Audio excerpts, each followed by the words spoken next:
Saints quarterback job, Tyler Shough. Is there any chance that he does not win the job and say, I would say Spencer Rattler is the biggest threat here. Is there any chance that Tyler Shough does not win the job and he's the opening day starter for the Saints? Yeah, there's a chance in a couple of ways. Number one, I mean, Tyler Shough was an interesting draft prospect because he pretty low sample size of starting. He's incredibly old relative to, regular prospects. And he had a weird career where it was quite low in terms of like boneheaded plays, like the boneheaded play ratio, should we call it? PFF would have called it turnover worthy play rate.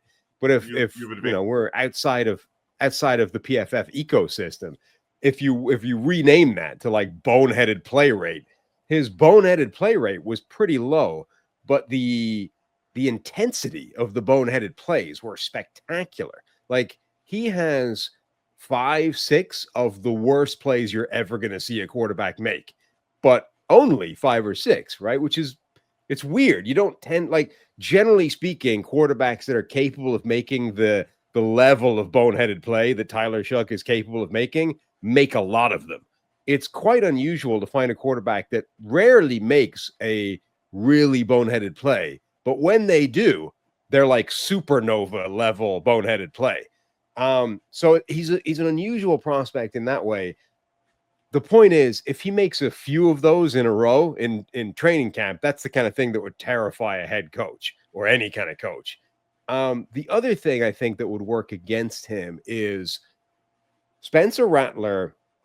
It looks right. He has one of the sort of prettiest just throwing motions you're going to find. I can imagine Spencer Rattler looking phenomenal in training camp. And if those two things coexist at the same time, you get a run of like horrific Tyler Shough plays. And at the same time, you're just watching Spencer Rattler like drop back, fluid motion, stroke the ball right to the intended target. It doesn't take more than a couple of those days for a coach to come away being like, I don't know how we give the job to anybody else than Rattler. Our friend Greg Cosell, really impressed by Tyler Shough, said he had the best film of any of the quarterbacks. I believe I'm quoting him properly. Best film last year of any of the quarterbacks in the draft. That includes number 1 overall pick Cam Ward. And I get it, right? Look, the guy's 25 years old. He'll turn 26 in September of this season. And that's where I think the age discussion comes in. I've said this previously too. I think what we miss on the age discussion, or where people miss, is like, oh, his second contract he'll be 30, or his there's no development time, or you're not going to have him for 15 years. I mean, the biggest thing is I think you need your brain to remind you while watching film, he's 25, or he's in his age, last year we'll call it his age 24 season, playing in the ACC, while others like Anthony Richardson are 3-4 years younger with maybe similar experience when it comes to dropbacks, but they're far younger, right? And you have to project that player. Again, baseball does this. Baseball has to do this because they draft kids out of high school and they need to adjust for age and say, what does 24-year-old Steve look like in rookie ball versus 18-year-old? I was better than so many 18-year-olds, but it didn't matter. I was 6 years ahead of those guys when I was 24 in rookie ball, an ancient old man, right? So like, you have to make those age adjustments. So that's the part about Shough. Like, I get what you're saying is right. There's a lot of football people who watched him play football last year and said, man, that looks the best. Guy goes through his reads, makes plays inside of structure, sees it pretty well. I think the boneheaded plays you're talking about, I think he's aggressive. He's naturally, he'll chuck some up into double coverage or tight coverage. He's got the awful, you never want to see plays as well that we've cited. But overall, he runs the offense well and does a pretty good job. But then you have to reset that and say, okay, is that the expectation for a guy that's 24 years old across 3 different schools, Oregon, Texas Tech, and Louisville? And even though he's had these injury issues, I mean, the dude's been around. That's the challenging part, I think, about the Tyler Shough evaluation. So I think, end of the day, the part that you said that I agree with is he's going to go into camp, and I think it's going to look the best. I think he's going to have the best camp. I think he's set up to have the best camp.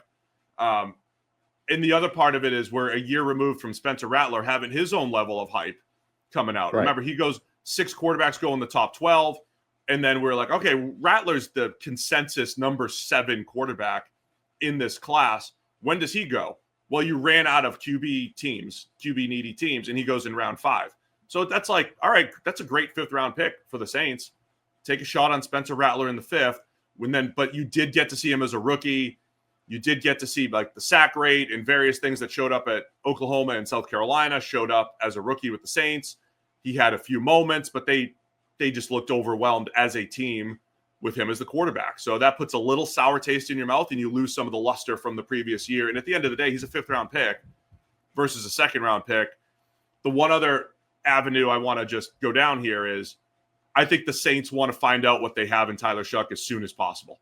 You have an idea with Spencer Rattler. You have to find out what they have because they're the favorite to be the number 1 overall pick next year. For whatever that's worth, they're in the South. There's still a pretty good chance they win 6 or 7 games, but we're talking about one of the worst rosters in the NFL and a team that is scouting the college quarterbacks heavily this year, just in case they need to take one in the top 10 again next season. All right, that's enough of that, Steve.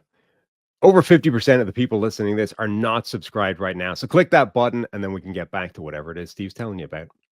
Yeah, the Saints are one of a couple of teams where they're hedging right now. They've given up a reasonable amount to get Tyler Shough. Like, this is their guy, but they have to be reasonably aware that perhaps the most likely outcome for them is that they don't have a quarterback going into next offseason, but they're in position to take one at the top of next year's draft. So you're right. Like, they're not inclined to sort of give Tyler Shough the best possible opportunity for Tyler Shough. Like, the best thing for him might be a year on the sideline, develop and take a shot next year. He's just not going to get that opportunity. It doesn't help the Saints for that to be his pathway. He's going to play if he's going to be given an opportunity at all. And, that's the same with the Browns, right? The best thing for the Browns might be one of those quarterbacks learning from the sideline, developing, slow playing it. Doesn't matter. They're not going to get that shot. The Browns need those guys to play this year because they're going to be in position to take another guy who's a superior prospect next year and give him a shot. So they need to find out right now. It might not be the best mechanism for that quarterback to be good, but it's the only shot they're going to give him. So, yeah, Tyler Shough needs to play this year. He's probably going to start right away. And the only things that would stop that happening are, a run of horrific play in preseason or training camp where it looks like he's not ready, probably coupled with Spencer Rattler looking really good in practice. Like, I don't think either one of those things on their own, honestly, would be enough for him not to win the job week 1. Poll in the chat between Tyler Shough and Spencer Rattler. We got 73% for Tyler Shough. I think I'm hearing you think he's the guy, 2nd round pick. He's 25. He's going to win the job unless it's disastrous. I completely agree. I'm expecting Tyler Shough to be the number 1 overall pick. And then we're going to sit there unless the offensive line really improves. And they've got some pieces where that's possible.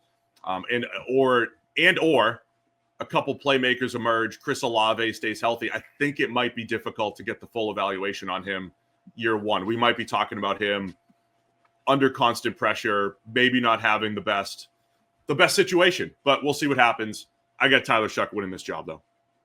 Yeah, it's like 75% Shough, 24% Rattler, 1% somehow Jake Haener ends up winning that job. Jake Haener. Jake Haener, because he showed up to the league as Brock Purdy was breaking out. He was, is he the next Brock Purdy? He doesn't have a ton of arm. He's got the experience. And it's like our brain looks for patterns so much. There's so many analysts who are like, Jake Haener's the next guy. And look, it's in the range of outcomes. Just hasn't materialized yet. Is it though? For Jake Haener. Thanks for watching all the way to the end of our video. For more great content, click here to subscribe and here to watch another video. We'll see you again soon.